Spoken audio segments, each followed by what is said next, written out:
Selamat datang di channel Simar Imam. Sembari mendengarkan tinggalkan like dan komentarnya bosku. Jangan lupa pasang headset kalian. Siapkan kopi dan camilan. Lupakan pahitnya kehidupan. Mari kita dengarkan sambil rebahan. Kembalinya Sang Raja. Bab 949. Tuan Su, kemanapun kamu pergi, aku akan mengantarmu ke sana. Tidak, kami bertiga hanya membicarakan masa lalu. Kamu bisa menjalankan bisnismu. Baiklah, saya tidak akan mengganggu Tuan Su. Jika ada hal lain, Tuan Su bisa memberikan instruksi langsung saja. Bagus. Wei Changtian pergi, dan Su Chen serta dua lainnya berkeliaran di jalanan Linyang. Su Chen terbiasa dengan kehidupan pembunuhan berdarah, dan perasaan berkeliaran di jalan memberi Su Chen perasaan santai dan langka. Nikmati ekstra. Bos Su, apa yang telah Anda lakukan selama ini? Kami sudah lama menghubungi Anda, tetapi kami tidak dapat menemukan Anda. Li Tian bertanya dengan penuh semangat. Saya tinggal di luar negeri sebentar dan baru saja kembali. Su Chen berkata sambil tersenyum. Pasalnya, soal brigade pengawal dan senjata energi kinetik berbasis ruang angkasa masih terlalu jauh bagi Chen Tianyu dan Li Tian. Sekalipun Anda memberitahu mereka, akan sulit untuk memahami dan menerimanya untuk sementara waktu, jadi lebih baik pikirkan alasan untuk memaafkannya. Bos Su, kamu menjadi lebih baik dan lebih baik. Untungnya, kami berdua mundur dari tebing dan berdiri bersamamu. Jika kami terus pamer, rumput di kuburan sekarang akan setinggi lebih dari 2 meter. Li Tian berkata sambil tertawa keras. Tidak. Su Chen juga berkata sambil tersenyum. Jika itu masalahnya, aku akan memberimu pemakaman besar. Bagaimana aku bisa membiarkan rumput tumbuh di kuburanmu? Su Chen jarang bercanda di depan bangsanya sendiri. Oke, kita bertiga akhirnya berkumpul, tapi jangan bicara apakah kita akan mati atau tidak. Chen Tianyu juga tertawa dan berkata, lalu berhenti di pintu masuk sebuah restoran hotpot. Bos Su, menurutku tempat kita cukup bagus. Ayo kita makan di sini dan ngobrol sambil makan. Oke, kamu yang menentukan tempatnya. Aku bisa makan apapun yang aku mau. Mereka bertiga berjalan ke kota hotpot dan bertanya-tanya. Mereka menemukan bahwa tidak ada kamar pribadi, jadi mereka memilih lokasi sudut. Hei, bukankah ini pemimpin pasukan kita? Tepat ketika mereka bertiga selesai memesan dan hendak mulai makan, seseorang tiba-tiba berbicara dan tanpa sadar mereka menoleh. Melihat orang yang berbicara, mereka bertiga sedikit terkejut. Kemudian Chen Tianyu menyadari bahwa orang yang berdiri di hadapannya adalah teman sekelas temannya, Li Daqi. Chen Tianyu masih memiliki kesan tertentu padanya, dia tidak dikenal ketika dia masih di sekolah, dan prestasi akademisnya rata-rata, pada akhirnya, dia diterima di sarjana kelas 2 dan masuk universitas.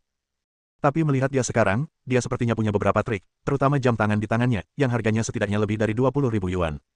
Li Daqi, apakah kamu makan di sini juga? Kata Chen Tianyu dengan santai. Monitor, kamu benar-benar pandai bercanda. Ini adalah toko yang dibuka oleh temanku. Aku datang untuk melihat-lihat. Saat biasanya aku makan, biasanya aku tidak datang ke tempat sekecil itu. Agak tidak pantas untukku tingkat saat ini. Saat berbicara, Li Daqi melirik Su Chen dan Li Tian dan tidak bisa menahan ekspresi terkejut. Hei, bukankah ini Su Chen? Dia adalah sosok terkenal di sekolah kita saat itu. Bagaimana dia bisa menjadi seperti ini sekarang? Mungkinkah kebangkrutan keluarga Chen juga mempengaruhi Anda? Anda benar-benar datang ke tempat makan sekecil itu. Harganya sangat murah. Tidak sesuai dengan status dan temperamen Anda. Li Daqi, apa yang kamu bicarakan? Sebaiknya kamu berhati-hati dengan apa yang kamu katakan. Pergi, ayo kita bicara. Ada apa denganmu? Kamu hanya pecundang. Apa kamu benar-benar berpikir kamu bisa naik ke panggung? Li Daqi berkata, oh, ngomong-ngomong, teman-teman SMA kita mengadakan reuni kelas hari ini. Kita kebetulan bertemu di sini, jadi ayo kita pergi ke sana bersama. Aku akan mengajakmu ke restoran kelas atas untuk makan dan belajar banyak. Kami tidak peduli dengan hal-hal seperti reuni kelas. Kamu bisa meluangkan waktu dan bersenang-senang. Presiden, jika Anda mengatakan ini, Anda akan membuat anggur asam. Ketika Anda masih di sekolah, Anda adalah orang yang paling membuat masalah. Mengapa Anda tidak pergi sekarang? Apakah karena Anda sedang down dan putus asa? Maaf melihatnya kami teman sekelas lama. Jangan khawatir, unta lebih besar dari kuda. Bahkan jika keluarga Chen kami dalam kesulitan, kami masih lebih baik darimu. Presiden, tolong jangan katakan itu. Kehidupan seseorang adalah 30 tahun di Hedong dan 30 tahun di Heksi. Saat itu, keluarga Chen Anda benar-benar makmur. Gabungan semua siswa di sekolah tidak sekaya keluarga Chen Anda. Tapi sekarang berbeda. Orang tuamu sudah dikurung di sel, apalagi yang ingin kamu bandingkan denganku. Li Daqi berkata dengan ekspresi main-main. Sejujurnya, saya sekarang adalah penanggung jawab grup Lenovo di wilayah Linyang, dengan gaji tahunan 500.000 yuan. Sekarang setelah saya kembali, ini adalah mudik. Setidaknya saya jauh lebih baik dari Anda. Jika kamu benar-benar tidak bersalah, lalu pergilah bersama. Datanglah ke reuni kelas, lagi pula, aku sudah bertahun-tahun tidak bertemu denganmu, dan biarkan semua orang melihat seperti apa dirimu sekarang. Kamu sialan. Ayo pergi. Sebelum Li Tian menyelesaikan pekerjaannya, Su Chen menghentikannya. Karena dia ingin kita pergi ke sana, ayo kita pergi ke sana dan melihat-lihat. Lagi pula, kita adalah teman sekelas, jadi tidak masalah. Dengar, Su Chen masih berada di level yang lebih tinggi, yang berbeda dari apa yang kamu pikirkan. Saat dia berbicara, Lidaki melihat jam tangan Rolex di tangannya. Sudah hampir waktunya. Ayo berangkat sekarang. Jangan buang waktu. Tidak baik jika kita membuat semua orang menunggu. Su Chen berdiri dengan tenang dan keluar dari restoran hotpot bersama Chen Tianyu dan yang lainnya. Bip bip bip. Begitu dia keluar, Lidaki menekan kunci mobil. BMW seri 5 senilai lebih dari 500.000 yuan menyala. Pemimpin regu, di mana mobilmu? Ikuti saja aku dan mengemudi, kata Lidaki sambil memainkan kunci mobil. Kami tidak mengemudi. Oh, bukan begitu. Kalian berada dalam keadaan yang menyedihkan bahkan tidak punya mobil. Cek, cek, cek, kasihan sekali. Aku ingat kalian semua mengendarai mobil mewah. Ada apa sekarang? Sungguh menyedihkan karena kami bahkan tidak punya mobil lagi. Saya tidak tega melihatnya. Berhentilah memaksa, kamu hanya pamer dengan BMW seri 5 yang rusak. Kami tidak akan segan-segan mengendarainya jika ada yang memberimu keberanian. Haha, dengan kondisimu saat ini, kamu mungkin bisa membukanya di mimpimu. Mencicit. Rem berbunyi, dan sebuah Volkswagen putih berhenti di depan Su Chen. Bukankah ini Su Chen dan pemimpin pasukan Chen? Seorang wanita berambut panjang keluar dari mobil. Su Chen melihat dan mengenali siapa dia. Mantan teman sekelasnya, Zhao Yunsu. Su Chen mengangguk sebagai salam. Melihat Su Chen, ekspresi Zhao Yunsu sangat bersemangat, karena dia adalah salah satu pelamar fanatik Su Chen. Sekarang setelah saya melihat Su Chen, saya masih sangat tergila-gila. Lidaki, kamu sebenarnya ada di sini juga. Apakah kamu berencana menghadiri reuni kelas bersama? Bab 950. Itu kebetulan. Toko kecil ini dibuka oleh seorang teman saya. Saya datang untuk melihat-lihat. Saat saya turun tadi, saya kebetulan melihat Su Chen dan yang lainnya. Kebetulan sekali. Senyuman. Sampai jumpa di sini. Benar. Lidaki mengangguk, awalnya aku tidak menyangka akan bertemu mereka di sini. Pikirkan saat kita masih di sekolah, apakah itu Su Chen atau pengawas kita Chen, mereka semua adalah tokoh berpengaruh di sekolah kita. Namun, setelah 30 tahun di Hedong dan 30 tahun di Heksi, hanya dalam beberapa tahun, mereka telah mengalami kemunduran. Saat ini, kami hanya bisa datang ke tempat makan yang kecil. Kami bahkan malu untuk pergi ke reuni kelas kami. Melihat cara Su Chen dan yang lainnya berpakaian, Li Yunsu merasa sedikit tidak nyaman. Saat masih di sekolah, Su Chen adalah idola semua gadis di sekolah. Bahkan jika dia mendapat tanda tangan darinya, dia akan bahagia untuk waktu yang lama. Nah sekarang, banyak hal telah berubah dan segalanya telah berubah. Baik Chen Tianyu, yang sedang dalam kejayaan, dan Su Chen, yang populer di sekolah, tampaknya putus asa sekarang. Oke, aku terlalu malu untuk pergi ke reuni kelas, hanya untuk makan bersama, apa gunanya malu untuk pergi? Sambil berkata begitu, Li Yunsu pergi menemui Su Chen dan Chen Tianyu, ayo, bawa mobilku ke sana. Menurutku semua orang hampir sampai. Setelah bertahun-tahun lulus, semua orang ingin bertemu denganmu. Ayo pergi. Su Chen berkata dengan santai. Ya semuanya, pikirkanlah, siapa orang paling berpengaruh di kelas kita saat itu, kata Lidaki sambil tersenyum. Tak lama kemudian, mobil melaju ke pintu masuk sebuah hotel bintang 5. Su Chen mendongak dan menemukan bahwa dia tidak memiliki kesan apapun. Itu mungkin baru dibuka dalam beberapa tahun terakhir. Saat ini, kotak di lantai paling atas dipenuhi lebih dari 30 orang, semuanya adalah teman sekelas Su Chen. Pada saat ini, pintu kotak dibuka, dan seorang pria dan wanita muda masuk dari luar. Saat pemuda dan pemudi ini masuk, mereka langsung menjadi fokus penonton. Karena wanita itu adalah wanita cantik sekelas mereka saat itu, Lu Yurou. Saat itu, Lu Yurou adalah nama besar di kelas, bersinar seperti seorang putri. Sudah lebih dari 4 tahun sejak kelulusan, dan keindahan kelas menjadi lebih indah dari sebelumnya, seperti seorang ratu. Kemunculan Lu Yurou membuat semua orang di kelas ngiler. Namun, pria yang muncul di sampingnya membuat bingung semua orang di ruangan itu. Karena bagaimanapun kamu melihatnya, orang itu tidak terlihat seperti teman sekelasnya, dia terlihat seperti orang luar. Daban Hualu, siapa orang di sebelahmu? Apakah kamu perlu memperkenalkan dia kepada kami? Pembicaranya adalah seorang pria gemuk bernama Pei Hongjun. Ketika saya berada di kelas sebelumnya, saya adalah orang yang hampir tidak memiliki kehadiran. Sekarang setelah saya lulus dan mencapai kemajuan dalam dunia bisnis, saya merasa percaya diri ketika berbicara. Melihat tatapan teman-teman sekelasnya, Lu Yurou tampak malu-malu dan tanpa sadar membiarkan pria di sebelahnya keluar. Namanya Yang Ximing, dia pacarku, dan kami bertunangan dan akan menikah 2 bulan lagi. Ada seruan di dalam kotak. Mereka sudah menduga bahwa pria ini adalah pacar Lu Yurou, tetapi mereka tidak menyangka bahwa mereka benar-benar bertunangan. Ayo, ayo, cepat duduk. Meski mereka bukan teman sekelas kita, mereka berteman saat datang. Ayo sapa Pei Hongjun dengan antusias. Oke, terima kasih. Yang Ximing berkata sambil tersenyum, dengan sangat sopan. Semua orang memandang Lu Yurou dengan ekspresi berbeda. Karena mereka semua tahu bahwa Lu Yurou mengejar Su Chen dengan ganas saat itu. Pada saat itu, mereka semua mengira Lu Yurou dan Su Chen akan berkumpul. Tapi dia tidak menyangka 4 tahun kemudian, dia akan punya pacar dan menikah. Ya, aku ingat. Ada sebuah keluarga yang sangat terkemuka di Zonghai. Calon pewaris keluarga mereka bernama Yang Ximing. Dia adalah wanita tercantik di Universitas Lu. Pacarmu bisa jadi dia. Saat ditanya oleh teman sekelasnya, Lu Yurou terlihat malu-malu dan berbisik. Meskipun ada banyak keluarga bernama Yan di Zonghai, sumber keuangan keluarga Ziming memang yang terkuat. Mendesis. Semua orang di kelas menarik napas. Tak satu pun dari mereka menyangka bahwa Lu Yurou benar-benar bisa bertemu dengan pemuda papan atas dari Zonghai. Memikirkan hal ini, semua orang merasa lega. Meskipun Su Chen juga merupakan sosok terkenal ketika masih di sekolah, ia sombong karena bakatnya. Meski prestasi akademiknya bagus, ia memilih bunuh diri dan memilih Universitas Zonghai biasa. Ada sesuatu yang salah dengan otakku. Sekarang, mereka semua telah memasuki masyarakat dan memahami sebuah kebenaran. Sejahtera saat bersekolah bukan berarti sejahtera sepanjang hidup. Karena sekolah ibarat menara gading, berbeda sekali dengan masyarakat. Orang-orang seperti Su Chen kemungkinan besar akan menghilang ke dalam masyarakat dan menjadi sebutir pasir yang membanggakan di lautan, tidak mampu menimbulkan gelombang apapun. Pada saat ini, pintu kotak dibuka lagi, dan seorang pria dan wanita lain masuk dari luar. Semua orang kembali terkejut saat melihat orang-orang masuk. Karena orang yang masuk adalah gadis cantik sekolah lain dari kelasnya. Guan Ying. Karena keluarga Guan Ying tidak sebaik keluarga Lu Yurou, reputasi Guan Ying tidak pernah sebaik Lu Yurou. Tapi semua orang tidak buta, dan kecantikan Guan Ying terlihat jelas bagi semua orang.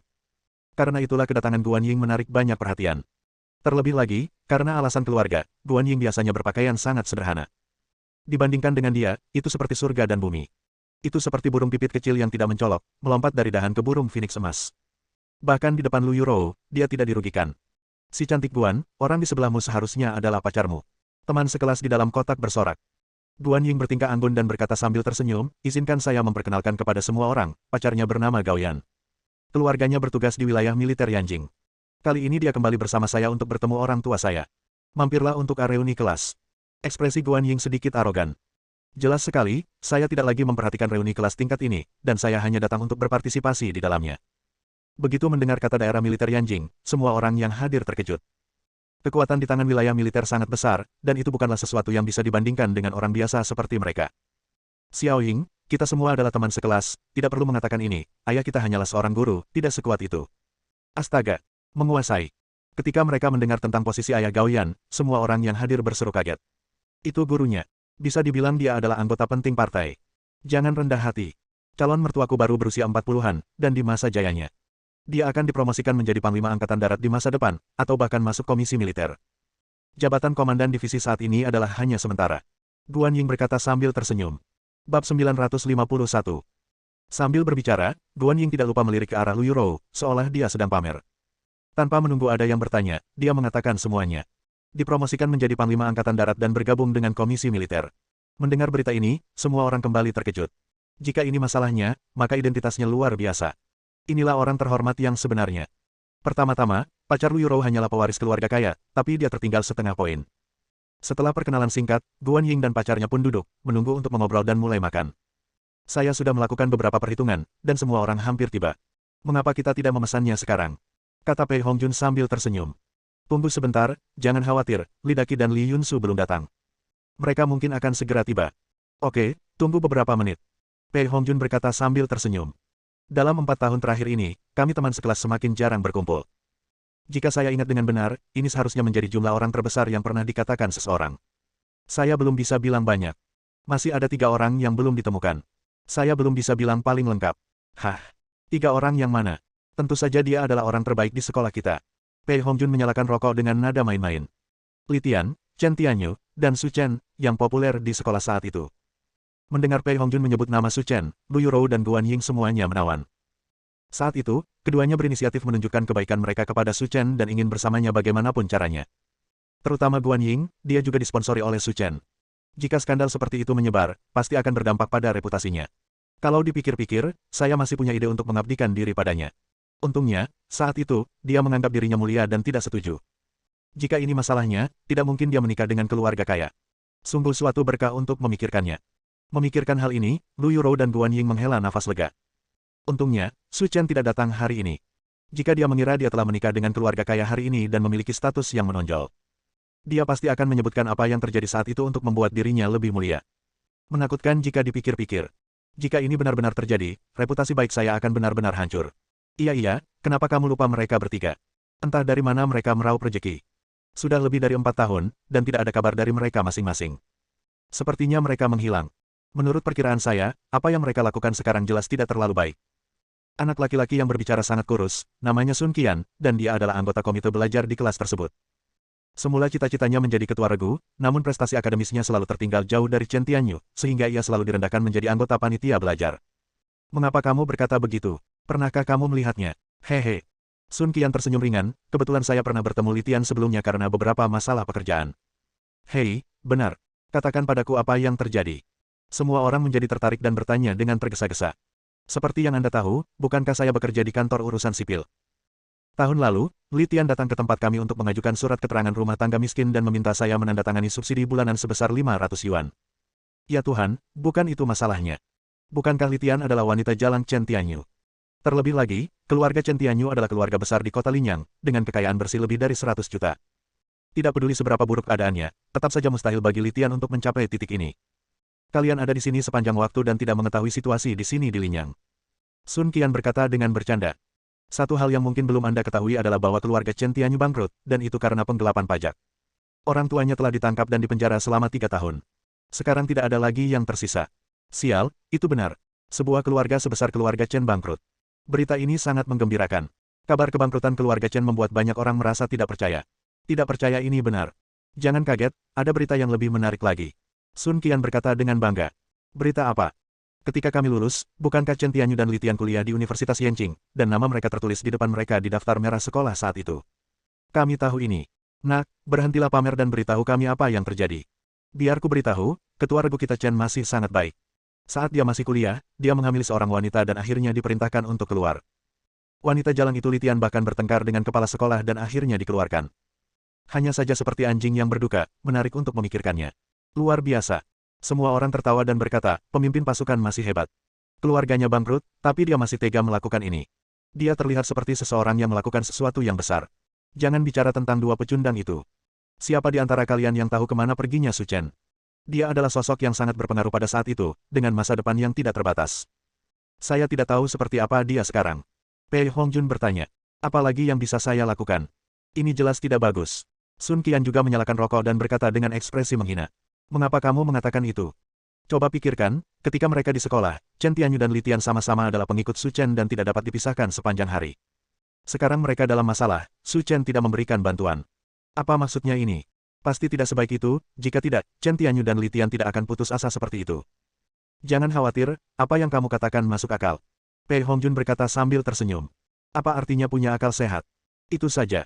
Setelah mendengar tentang kekayaan Su Chen dalam beberapa tahun terakhir, Lu Yurou dan Duan Ying diam-diam bersyukur. Untungnya, Su Chen tidak datang hari ini. Kalau tidak, apakah dia masih bisa mengancam pacarnya dengan apa yang terjadi saat itu? Sayang sekali. Banyak sekali orang yang datang ke reuni kelas ini, tapi hanya 3 orang yang hilang. Itu normal. Mereka adalah 3 siswa yang paling tidak menjanjikan di kelas kita saat ini. Kalau itu aku pasti akan malu untuk datang.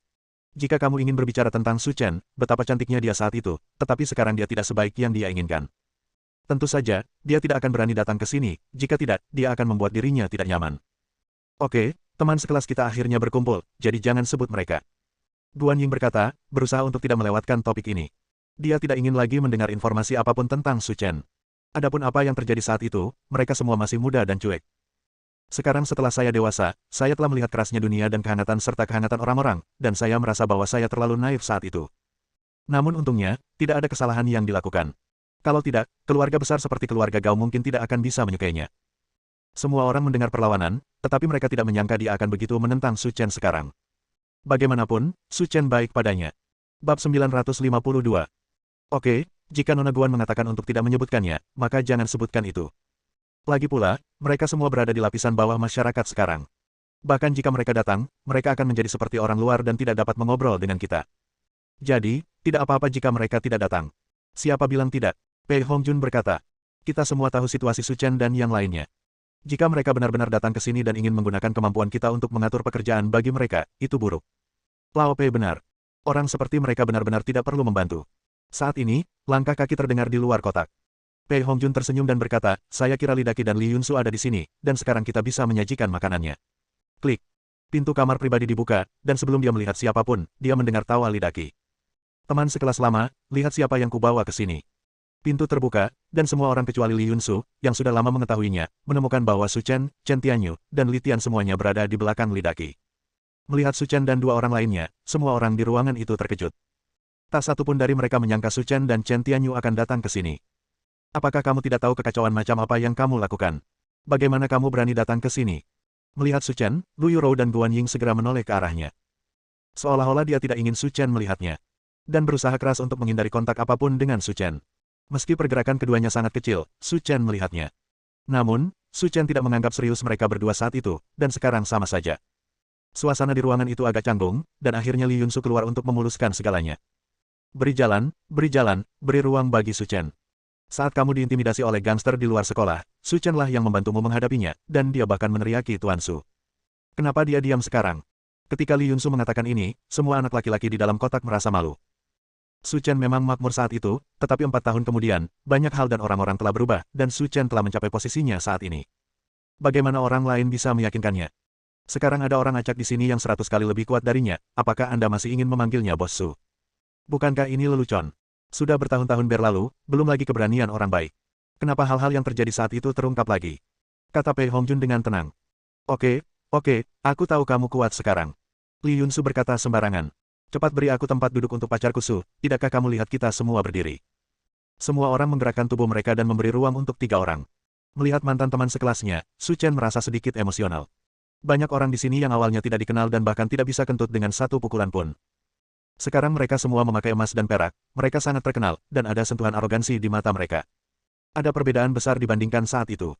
Setelah diperiksa lebih dekat, Chen Tianyu dan Li Tian, yang paling flamboyan saat itu, jauh lebih mendalam. Benar saja, waktu benar-benar mengubah seseorang. Disengaja atau tidak, Su Chen melirik Lu Yurou dan Guan Ying dan menemukan bahwa pihak lain telah menghindarinya. Ini membuat Su Chen merasa seperti sedang tertawa. Orang-orang ini menganggap dirinya terlalu serius. Setelah memikirkannya, saya tidak bisa menahan tawa. Teman sekelas lama, kamu tidak tahu. Benar-benar kebetulan Su Chen dan yang lainnya ada di sini. Jika bukan karena aku, kamu tidak akan bisa melihatnya. Lidaki menyingsingkan lengan bajunya, memperlihatkan arloji di dalamnya, dan berkata sambil tersenyum. Apa yang terjadi? Apakah ini kecelakaan hari ini? Tentu. Bukankah ada restoran hotpot baru di utara kota? Itu milik teman saya. Saat saya berjalan ke sana, saya kebetulan bertemu Su Chen dan pemimpin pasukan kami Chen. Restoran hotpot di utara kota. Pei Hongjun tampak curiga, jika saya ingat dengan benar, sepertinya hanya ada satu restoran hotpot di utara kota, dan itu tidak besar. Saya juga mengingatnya. Saya ingat restoran hotpot itu sangat murah. Set makanan untuk 3 orang yang dibeli secara online hanya 88, dan juga dilengkapi dengan 3 botol bir. Apakah itu restoran hotpot? Ya, itu saja. Meski dibuka oleh teman saya tetap ingin bersikap adil. Anda mendapatkan apa yang Anda bayar. Meski harganya murah, rasanya tidak terlalu enak.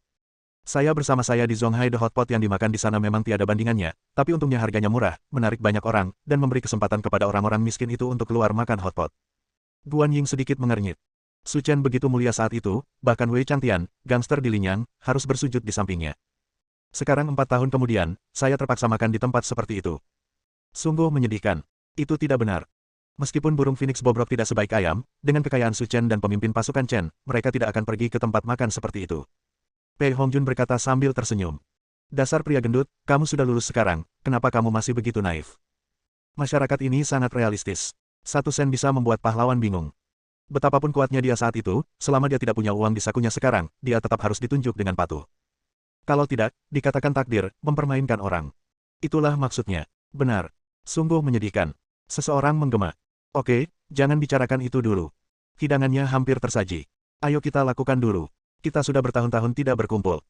Karena itu, semua orang mengangkat kacamata mereka, tetapi Pei Hongjun dan yang lainnya menemukan bahwa Su Chen tidak berniat mengangkat kacamata mereka. Su Chen, ada apa? Kenapa kamu tidak minum? Hei, aku ingat. Ini anggur merah. Kamu mungkin tidak terbiasa, tapi tidak ada bir di hotel kelas atas seperti itu. Bagaimana kalau aku ambilkan kamu minuman? Beberapa wanita di meja tidak bisa menahan tawa.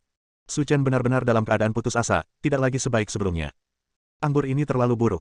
Saya tidak terbiasa, jadi saya tidak akan meminumnya lagi. Lidaki sedikit mengernyit, Su Chen, apa aku salah? Ini anggur merah Romandi, harganya lebih dari 5.000 sebotol. Kamu sebenarnya bilang itu sampah. Bukankah ini terlalu megah? Su Chen, aku tidak membicarakanmu. Ada banyak anggur palsu jenis ini di pasaran. Kamu pasti pernah minum anggur palsu sebelumnya, jadi kamu bilang itu sampah. Tapi jika kamu mencoba botol ini, aku benar-benar dijamin memiliki sisa rasa yang tak ada habisnya. Tanda seru petik 2. Kata Sun Qian. Lu Yurou, yang duduk di samping, menggelengkan kepalanya dan mendesah dalam hatinya. Pacarku, yang memiliki kekayaan bersih lebih dari 1 miliar, tidak menyebut alkohol semacam ini sebagai sampah, tapi baginya mengatakan hal seperti itu terlalu muluk-muluk. Bagaimana aku bisa menyukai anak laki-laki seperti itu? Sangat mudah. Bersambung.